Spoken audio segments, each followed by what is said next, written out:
ಅದಕ್ಕೆ ಒಂದು ಶಿಸ್ತು ನಿಯಮ ಇರುತ್ತೆ, ಅದನ್ನು ಪಾಲಿಸಬೇಕು ಅಂತ ಹೇಳಿ ನಿಮ್ಮ ಹತ್ರ ಕಳಕಳಿಯಿಂದ ವಿನಂತಿಯನ್ನು ಮಾಡಿಕೊಂಡು ಇದೊಂದು ಧರಣಿಯಲ್ಲಿ ನಾನು ಮಾತಾಡಲಿಕ್ಕೆ ನಾನು ಇಚ್ಛೆ ಪಡ್ತಿದ್ದೇನೆ. ನಾನು ಸ್ಟೇಟ್ ಸಂಘಟನೆ ಪರವಾಗಿ ಹಾಗೂ ವಿವಿಧ ಹತ್ತು ಕಾರ್ಮಿಕರ ಸಂಘಟನೆ ಪರವಾಗಿ ನಿಮ್ಮನ್ನ ಮೊದಲಿಗೆ ಅಭಿನಂದನೆಯನ್ನು ಸಲ್ಲಿಸ್ತಾ ಇದ್ದೀನಿ. ಸಂಬಂಧಪಟ್ಟ ಏನು ಒಂದು ಬೇಡಿಕೆ ಇದೆ, ಹೋರಾಟ ಇದೆ, ಇದು ಇವತ್ತಿನಿಂದ ಕಳೆದ 7 ವರ್ಷಗಳಿಂದ ಈ ಸಮಸ್ಯೆಗಳು ಉಲ್ಬಣ ಆಗ್ತಾ ಬರ್ತಾ ಇದೆ. ನಮ್ಗೆ ಗೊತ್ತಿದೆ, ನಾವು ಹಿಂದೆ ಕುಂದಾಪುರದಿಂದ ಹಾರಾಡಿಯವರಿಗೆ ಆಗಿನ MLA ಅವರ ಮನೆಗೆ ಒಂದು ಕಾಲ್ನಡಿಗೆ ಜಾಥವನ್ನು ಕೂಡ ಮಾಡಿದ್ದೇವೆ, ಮರಳು ಸಮಸ್ಯೆ ಪರಿಹಾರ ಮಾಡಬೇಕು ಅಂತ ಹೇಳಿ. ಹಾಗೆ ನಂತರ ಸರ್ಕಾರಗಳು ಗೊತ್ತಾಯ್ತು, 2 ವರ್ಷ ಆಯ್ತು, ಈಗ ಹೊಸ ಸರ್ಕಾರ ಬಂದು ಕಾಂಗ್ರೆಸ್ ಸರ್ಕಾರ ಬಂದು ಏನಾದ್ರೂ ಬದಲಾವಣೆ ಆಗುತ್ತೆ ಅಂತ ಹೇಳಿ ಯಾವತ್ತಿಂದ ಕಾಯ್ತಾ ಇದ್ದೇವೆ. ಆದ್ರೆ ಏನೂ ಬದಲಾವಣೆ ಆಗಿಲ್ಲ. ಬಿಜೆಪಿಯವರೆಲ್ಲ ಒಂದು ಪ್ರಚಾರ ಮಾಡಿದ್ರು, ನಮ್ಮ ಜಿಲ್ಲೆಯಲ್ಲಿ ಕಾಂಗ್ರೆಸ್ನವರು ಗೆಲ್ಲಿಲ್ಲ, ಅದಕ್ಕೋಸ್ಕರ ಸರ್ಕಾರದವರು ಕಾಂಗ್ರೆಸ್ನವರು ಹಠ ಸಾಧನೆ ಮಾಡ್ತಾ ಇದ್ದಾರೆ, ನಮ್ಮ ಜಿಲ್ಲೆಯಲ್ಲಿ ಕಲ್ಲು ತೆಗಿಲಿಕ್ಕೆ ಬಿಡುವುದಿಲ್ಲ, ಮರಳು ತೆಗಿಲಿಕ್ಕೆ ಬಿಡುವುದಿಲ್ಲ ಅಂತ ಹೇಳಿ ಒಂದು ಪ್ರಚಾರ ಮಾಡಿದ್ರು.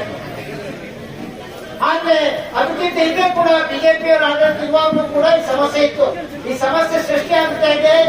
ಈ ಸಮಸ್ಯೆ ಸೃಷ್ಟಿ ಆದದ್ದು ದೊಡ್ಡ ದೊಡ್ಡ ಬಲಾಢ್ಯರ ಕೋಟ್ಯಾಧಿಪತಿಗಳ ಆಸೆ, ಮಹದಾಸೆ ಮತ್ತು ಸಂಪತ್ತು ಜಾಸ್ತಿ ಮಾಡಬೇಕು ಅನ್ನುವಂತ ಮಹದಾಸೆಯಿಂದಾಗಿ ಇವತ್ತು ಹುಟ್ಕೊಂಡಿರುವಂತದ್ದು ಈ ಸಮಸ್ಯೆ.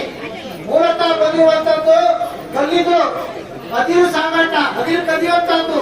ಅಲ್ಲಿಂದ ಸರ್ಕಾರಕ್ಕೆ ರಾಯಲ್ಟಿ ಬಂದಿಲ್ಲ. ಕೋಟಿ ರೂಪಾಯಿಯ ಬೆಲೆ ಬಾಳುವ ಕಲ್ಲಿದ್ದಲನ್ನ ತಂದು ಬಂದರಲ್ಲಿ ಕೂಡಿಟ್ಟು ಅದನ್ನ ವಿದೇಶಕ್ಕೆ ಸಾಗಾಟ ಮಾಡಿದ್ರು.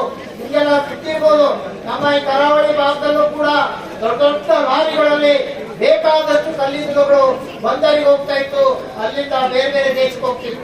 ಇಲ್ಲಿಂದ ಹೊಟ್ಕೊಂಡಂತದ್ದು. ಅದ ನಂತರ ಈ ವೈದ್ಯರು, ಕಲ್ಲುಕೋರೆಯವರು ಇಲ್ಲಿ ಕೂಡ ಒಪ್ಪುಗಾರಿಕೆ ರಾಜಕೀಯ ಮೇಲಾಟದಿಂದಾಗಿ ಇವತ್ತು ಈ ಒಂದು ಸ್ಥಿತಿ ನಿರ್ಮಾಣ ಆಗಿದೆ. ಒಬ್ಬ ಅಧಿಕಾರಿ, ಪೊಲೀಸ್ ಅಧಿಕಾರಿ ಮೇಲೆ ಭೂಮಿ ಕೋರಿಸಿದ್ರು.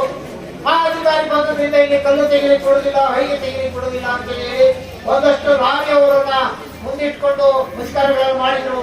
ಇಷ್ಟಾದ್ರೂ ಕೂಡ ಇವತ್ತು ಸಮಸ್ಯೆ ಗಂಭೀರತೆ ನಮ್ಮ ಆಳುವ ಸರ್ಕಾರಕ್ಕೆ, ಜನಪ್ರತಿನಿಧಿಗಳಿಗೆ ಇಲ್ಲ ಅನ್ನುವಂಥದ್ದನ್ನ ನಾವಿವತ್ತು ಕಾಣಬೇಕಾಗಿದೆ.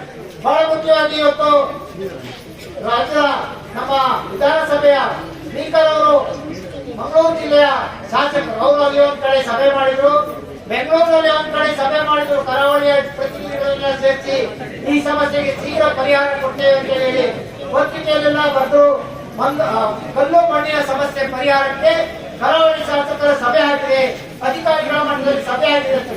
ಎಷ್ಟು ವರ್ಷ ಬೇಕಪ್ಪ ಇವರಿಗೆ ಒಂದು ಹೊಸ ನೀತಿಯನ್ನ ತರಲಿಕ್ಕೆ ಅಂತ ಹೇಳಿ ನಾವಿವತ್ತು ಅಧಿಕಾರಿಗಳನ್ನ, ಈ ಸರ್ಕಾರವನ್ನ, ಈ ಜನಪ್ರತಿನಿಧಿಗಳನ್ನ ಕೇಳಬೇಕಾಗಿದೆ.